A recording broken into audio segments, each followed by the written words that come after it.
So this is an actual 5G cell site location here in the East Village. You can see that the 5G site is sort of a small rectangle on top of a longer vertical rectangle, and there are other 4G sites around it. The 5G T-Mobile site allows sort of this high band millimeter wave to kind of cast a spectrum down, and you're able to access these higher speeds if you're in the vicinity around it. So what is 5G anyway? It's the next generation, or G, of cellular service. 2G was more focused on text messaging.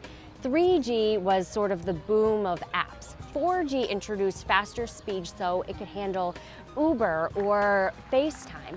Now 5G is supposed to be 10 times as fast, and it'll be able to support self-driving cars, robotic surgeries, even toothbrushes that can tell you when you're sick. T-Mobile's 5G network is only in a few cities for now, but it has an aggressive plan to roll out to the rest of the country by next year. AT&T, CNN's parent company, is more focused on helping businesses. And Verizon is all about speed. But I quickly noticed staying on its 5G network was a challenge. Sprint had the most seamless coverage, giving me a glimpse into what life with 5G can really look like. But it also had slower speeds than some of the other providers. You can see how close we are to the 5G cell site right there in the building above the Starbucks, but I can't even get on the network. I'm just only a couple hundred feet away. Oh wait, okay, I got it.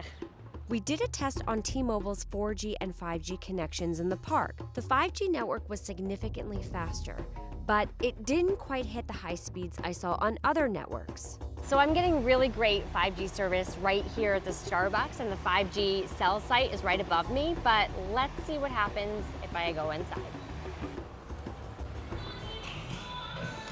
And there we go, it just dropped just now. Some people might think that they're already using 5G. On my phone, actually, it says 5GE, which stands for 5G Evolution. You're using a much faster network, but you're not actually using 5G. That's actually because you need one of these phones. This is a Samsung 5G phone. It costs $1,300. There are other options on the market too. LG has one that's almost $1,000, but that's still really expensive for a network that might not work that great for you, and you might not even have access to it. So the hype for 5G is high, and for good reason. There's so many different applications that's really going to change probably the way we live.